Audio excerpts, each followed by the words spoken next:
morning, Francis. Good morning, Nadine. How are you? I am, do you know what? This morning I am fantastic. I've had a few rough days, actually. And I just thought, and it's been so nice to walk through those rough days, get to the other side and see the gold on the other side.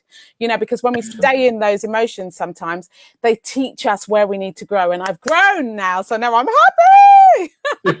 So how we first met, I'm just thinking how we first met was, I was my company and my opera company, Everybody Can, a mentor company, Everybody Can. And I was looking for a way that I could put on operas that were affordable, operas that could change the way that we think and the subject matters with a small orchestration. And I found you. And it's been an amazing relationship, actually, because I've realized as we were talking that you've done the Everybody Can Otello, the Everybody Can Tosca.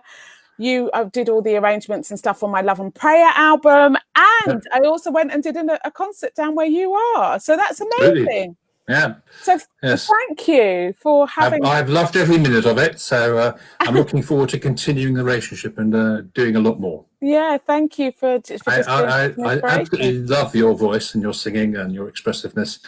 So, I'm very happy to have been a part of it. Oh, thank you, Francis. Thank you so much. So... Welcome, everybody. My name is Nadine Benjamin, and I am an international soprano, a certified high performance coach, and an accredited NLP mind coach. NLP stands for neuro linguistic, how we speak to ourselves, and programming, the habits or the kind of patterns that we build with our brain and our thoughts and the way we speak to ourselves, and how we can change those or, adapt those a little bit so they can serve us to our higher purpose. This morning, we are joined by Francis Griffin. Francis studied at the Royal College of Music. He began conducting after completing his studies, working with operatic companies and orchestras throughout the UK. He began arranging opera for smaller ensembles and soon found his work in demand from conductors and companies in the UK. His arrangements are now in great demand and have been performed throughout the world.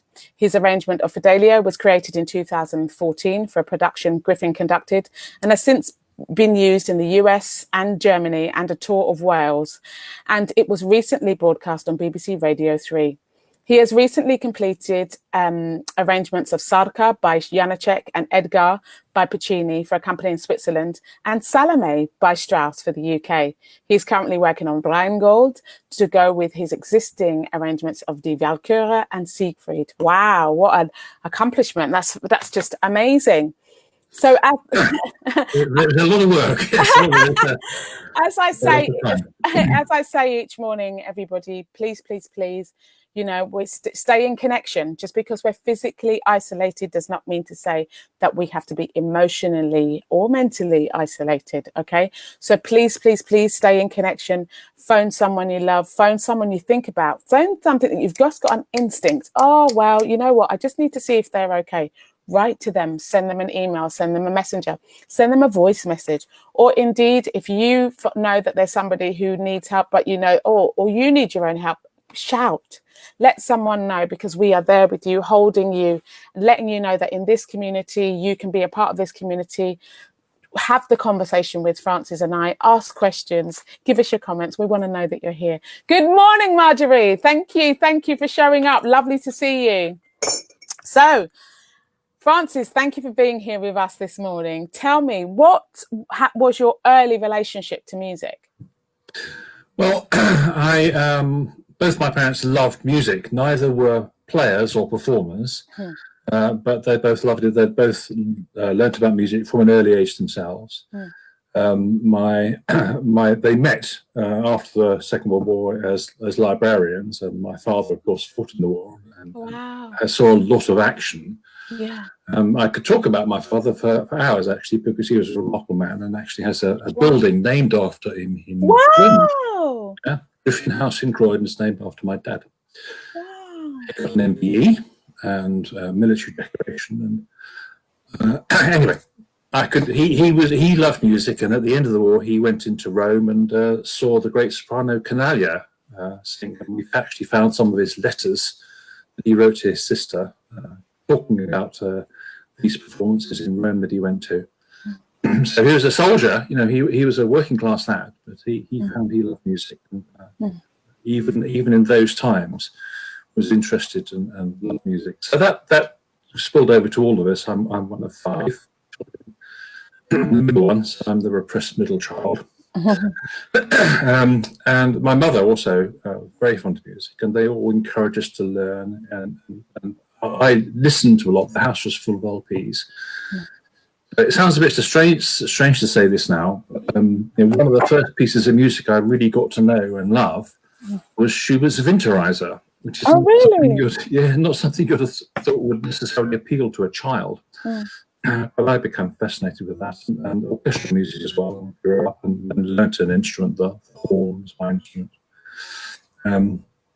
Went to music college and didn't have such a good time there, but sadly, my technique never lived up to my ambition, and I found that the horn playing as a professional wasn't going to work for me. So actually, I don't know whether you know this, actually, I diverted into the computer industry and worked as an analyst programmer for a long time to support the family, because, some lady came along and said, "Wait, come here." Francis, I'm just noticing that we're just losing you just a little bit. Can you just make sure that you've got nothing else open apart from the Be Live studio, and that your phone is on airplane mode? Okay, I will.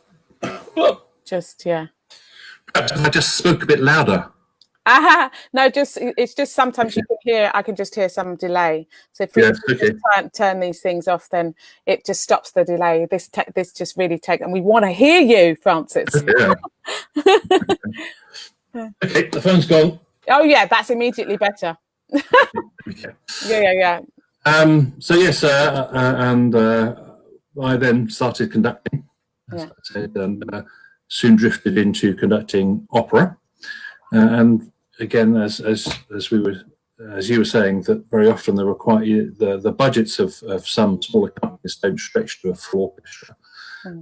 So the companies and I were renting arrangements for small orchestras, and I thought that, well, how hard can this be if I do it myself? And so I started arranging myself and found that I enjoyed doing it, and haven't really stopped since.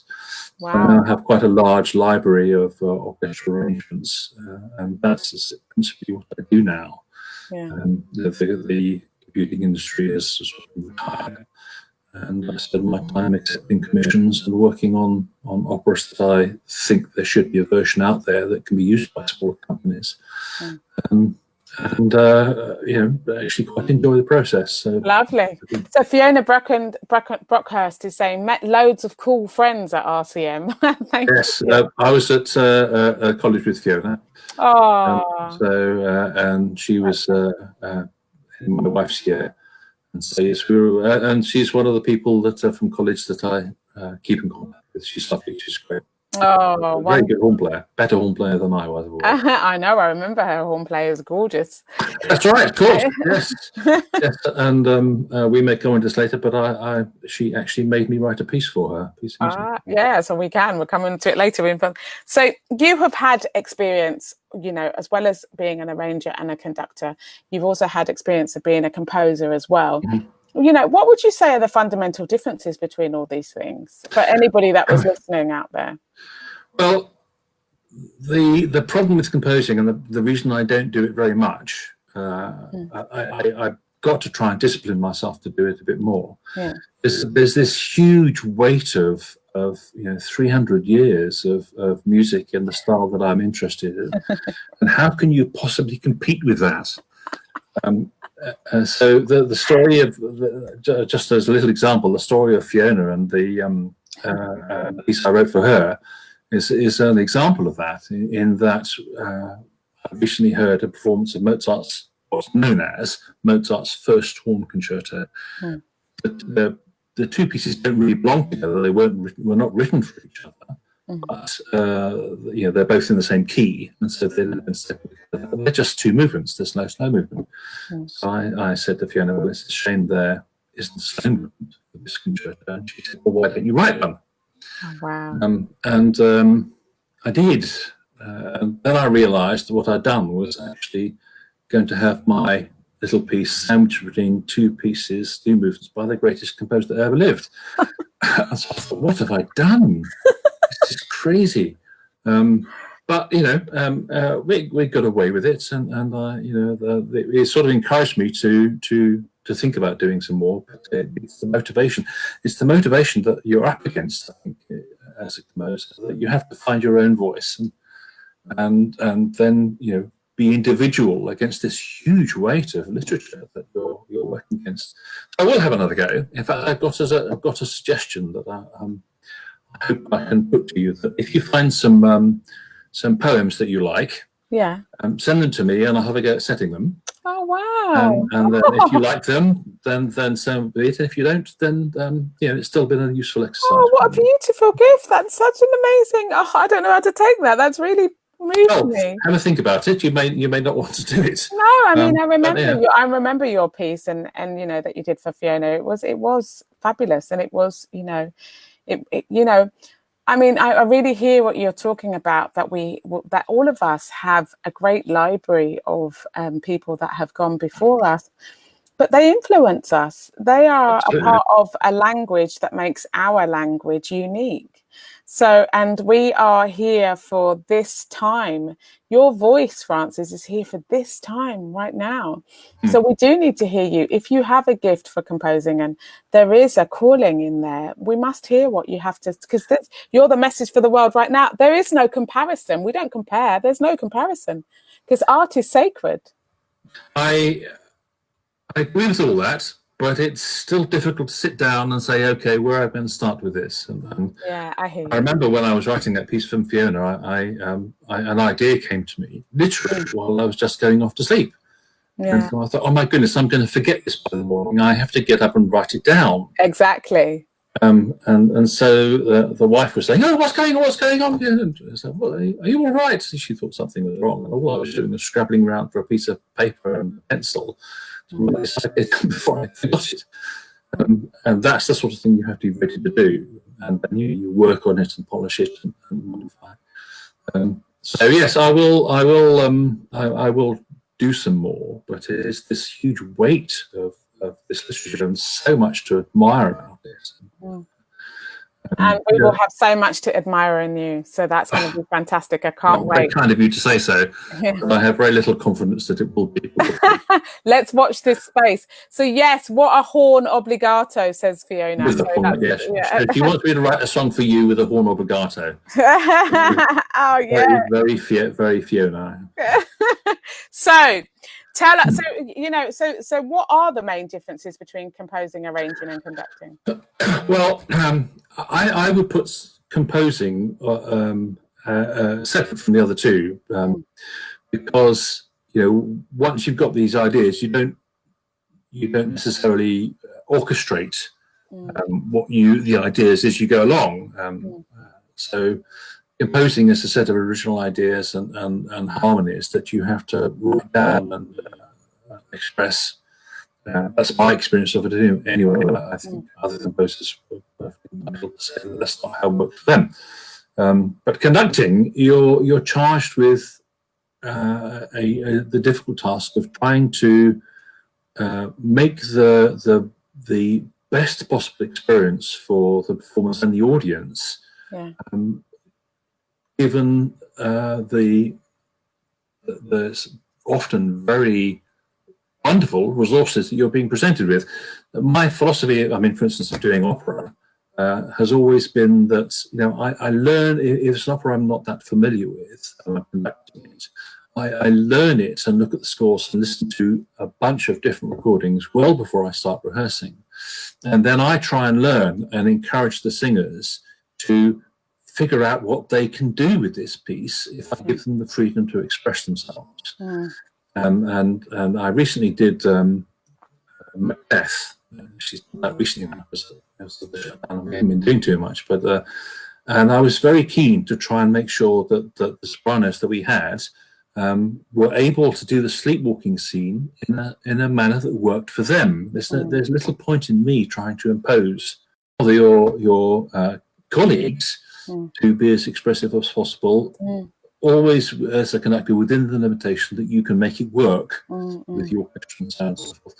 So sometimes you may have an ideal performance in your mind of a work, but there's no point in trying to say that's what I want to do if it's not going to work with the people that you have on board. And you will then, if you're sufficiently cooperative and relaxed and learn what they can do, you end up with something better very often. Yeah. I listened to the performance of that Macbeth that was we heard a couple of years ago, and I'm really pleased with it. I think it's fabulous and better than many other recordings where the conductor seems to take charge and bully the singer into doing something that they're really not that comfortable with. Yeah.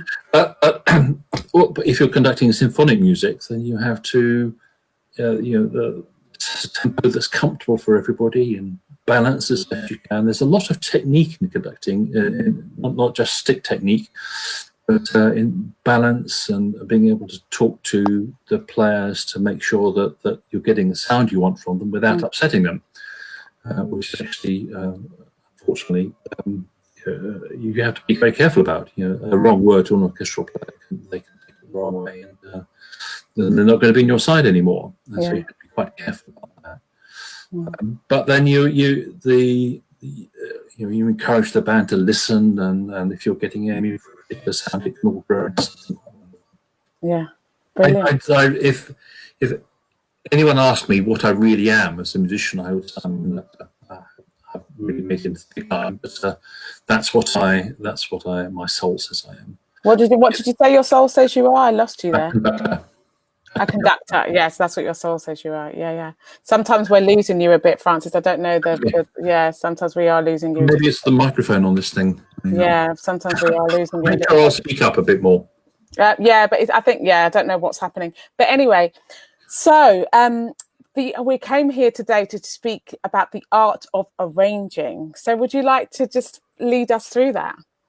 Well, it's a tricky one because the arranging is there is a link there to composing in that you have to take an approach to it, and what most of what I do is take an operatic score and arrange it for a small orchestra, which is an interesting challenge and one that I really enjoy and that I find fascinating. And I'm brilliant at it, by the way. Well, thank you very much. But I took an approach to how I wanted to do it, and I decided that fairly early on, and I've pretty much stuck to it.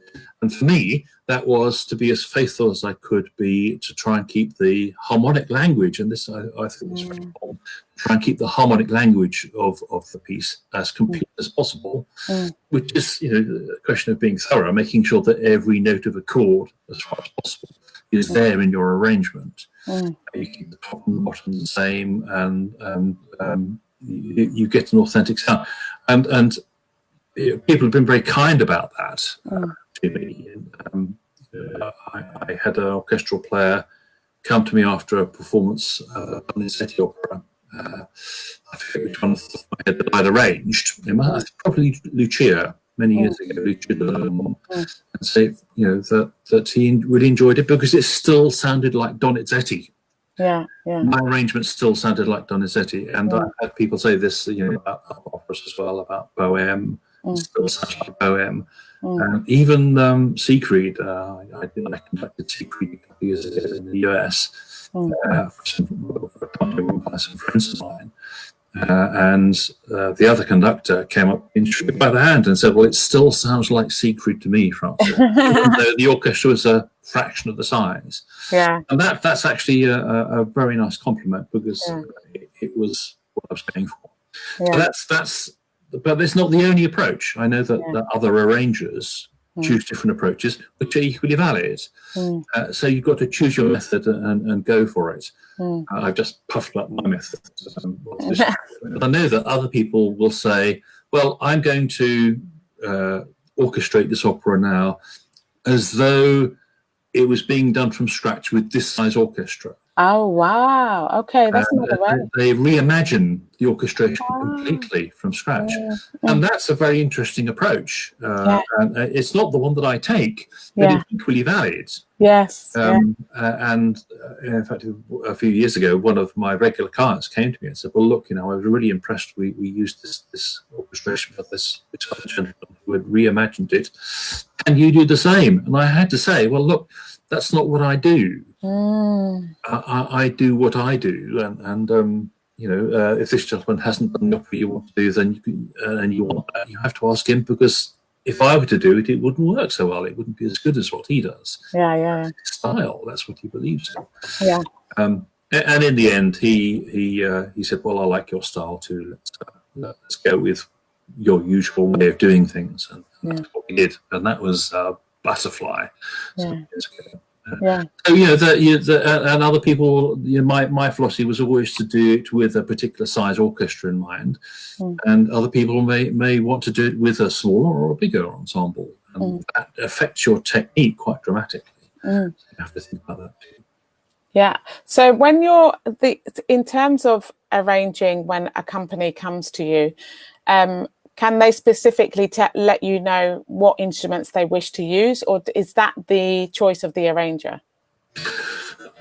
Excuse me. It varies. If and this sounds awful, but it depends on cost.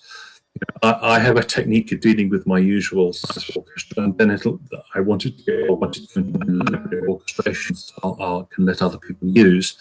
And so if people come and say, this is the instruments we want to use for this, I'll say, well, then it may cost a little bit more, but it's not my usual style, and that's not the sort of thing that people come to me for. But I have done that on a number of occasions. There's a company in Switzerland that I've done Sarka and Edgar for, both of which were very interesting to do, I might add. But they wanted a slightly larger ensemble, so I did that for them. And at some point I will come back and at least do Edgar for the smaller band that I normally use. And it did affect the way I thought about what I was doing quite significantly. More instruments to play with. Yeah. So can I just ask? So we do keep losing you, and I don't know. It might be, it might be some partly to do with the internet. I don't know. But I didn't lose you at all yesterday, Francis. I wonder what's going on. I don't know. When you're that way, where you are now, the way that you're talking, not like it is. Yeah, I don't know what it is that we just keep losing you a bit. My wife just come in. I think is trying to tell me the same thing. Is it my phone? I'm listening on. Is it breaking up? Yeah, a bit. Okay. Yeah, it is. Yeah. The only thing I can think of is that it's the microphone on this computer is losing a bit. Yeah. So no, but it's fine. It might be the. Okay. Well, the wife says that if I speak clearly into the microphone, she can hear me. So I'll come forward a bit and bellow. Well, I don't know whether you've seen the comments on Facebook, but the photo you used for this chat has me smiling, which is a very rare event indeed. And my children tell me that I have a resting grumpy face. This is what I normally look like. And I'm smiling. I normally look like that. So I don't know what happened for that photograph, but someone managed me with a smile. Well, I'm glad that I could use it. I'm really glad that I could use it. So in terms of tips for anybody who wants to start arranging, what would you suggest to people? Well, we've just been over one of them in that decide what you want to go for. One of the other important things that you need to do is, if you're arranging a piece for an orchestra, is be absolutely meticulous about some things which you would have thought would come naturally, like counting bars. You don't want to send an opera arrangement out with bars missing or extra bars in there, because this is going to take up valuable rehearsal time. You need to be absolutely meticulous about this, and I have used other people's arrangements and cursed and swore at them because they have chunks missing in one part that are not missing in another. So you need to be very careful about that. I count the bars in the full score. I enter them. If I'm using the standard string parts, I count the bars in every. I literally write in the bar numbers. It's amazing what you find sometimes. And I've been working as you said, I've been working on Salome recently, and looking at the cello parts for standard cello parts in Salome, there are just bars missing. You wouldn't believe it. A standard classic piece of that has 6 bars rest missing at some point. And then a whole bar of music missing at another. And if you weren't meticulous about checking all this, you would be sending out a set of your arrangement, which isn't going to work, and it's going to cost time. So be meticulous, and then you find your own voice, find what you want to do, and go for it. One of the reasons that my orchestrations sound the way they do, and I'm saying this to say again, pushing my own point of view, but it's the point of view that people are perfectly entitled to differ from, is that I always use 2 horns in almost all of my arrangements. And there's specific reason for this. People come up with all sorts of things there. It just stops the voice, isn't it? And it really isn't. There's a simple answer in that. Usually most of what I do is originally for 4 horns and 3 trombones, and I'm dropping 2 of the horns and 3 of the trombones, and you need those 2 horns to make up the thing. But it's actually more subtle than that, in that the horns warm up the middle of an orchestra like no other instruments.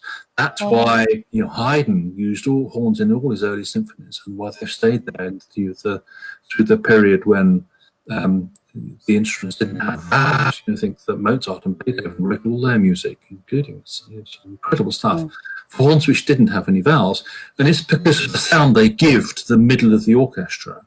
I can't keep that, so I have a flute, oboe, and clarinet, which are all capable of playing quite high, and therefore give a very strong set of harmonics from the high notes. 2 horns warm up the middle of the orchestra, and then you have the bassoon at the bottom. And this gives a much fuller sound. I exaggerate slightly here when I'm saying this, but I think that if you get a group of musicians with just 1 horn, it sounds like a chamber group, which is fine. You've got 2 horns, it sounds like an orchestra. So I always use 2 horns in my things because it gives a much fuller sound, because you've got those instruments in the middle.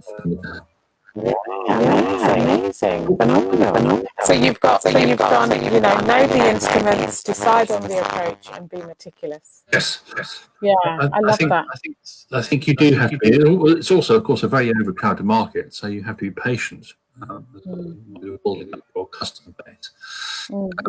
But that sort of arranging is not the only arranging I do. I've done some other arranging I've expanded. Taken a piece written for piano and orchestrated it, which is also very interesting and exercise I enjoy very much. This all started when a friend of mine, singer, was talking about winterized. When he orchestrates winterized, he's going to give this particular passage to the horns. I said, no, you don't want to do that. They came that evening and orchestrated that song. I sent it off to him, and he was very gracious, and we then actually ran through them later. But then, so I've actually orchestrated about half of winterized. Monday. But then a friend of mine, a virtuoso violin, wanted me to orchestrate some pieces for violin and piano, and I've done those, but because of the pandemic, it's been restricted on what you can do with them yet. But that was a fascinating exercise, and I really enjoyed it. So that's what I'm doing it for that now too. So where can we find your reduced orchestrations? We've got a website online that's been on the flyer that we can put in the chat, but is there anywhere else or do we go straight to the reduced orchestration? The website's the best way of contacting me, but I'm on Twitter as well. You can contact me directly, and my phone number is on the website. If you have a set of questions, then people can ring me up and ask me about them. But yes, if you're interested in using or want to know more about a particular orchestration that they need various details from the website, then please contact me by email or phone, and we can talk about them.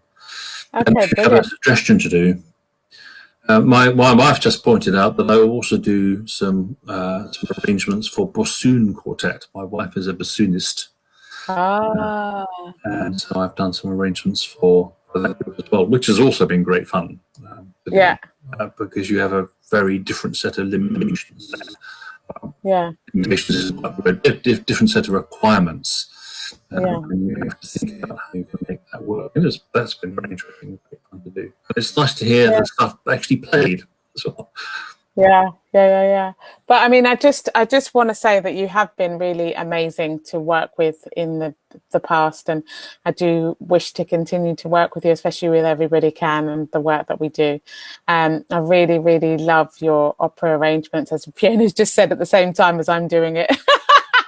And I do feel that they do bring that color, that full color to a piece, and I've loved singing underneath them. So, so it really, thank you for what you do, because it has made things possible for my opera company anyway that wouldn't have normally been possible without the orchestration that you've done. So I'm just excited. I think this is going to be a new time in how we look at music, and I think someone like you then becomes even more valuable. So thank you so much for being here today. I've always enjoyed working with you, and the experiences of hearing you do Desdemona and Otello and Oscar were fabulous. I really loved both of them. So, thank you. Thank you so much. Well, listen, everybody, that's all we have time for today, but we just want to thank Francis for being here. He's, really kind of given us a kind of insight into the world of arranging. And I will be back tomorrow with a lovely soprano talking about Reiki and the voice. And just really looking forward to being with you all again tomorrow. Francis, thank you so much. Fiona, thank you so much. Olwyn, Marjorie, thank you all for being here today, and for whoever else is watching. Take care now, and we shall see you soon. Thank you, Nadine. Thank you.